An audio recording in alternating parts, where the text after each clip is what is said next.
So first, what is corporate governance?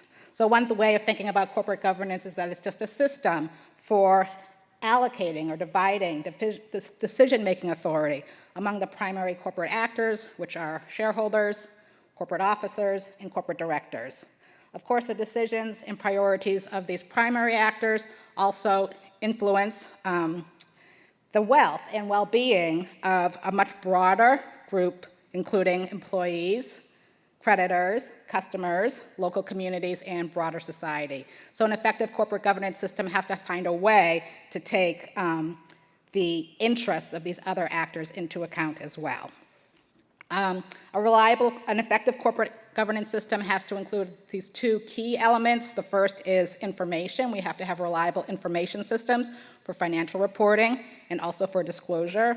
And we need good systems for accountability provided by corporate fiduciary duties, investor rights, and anti-fraud protections.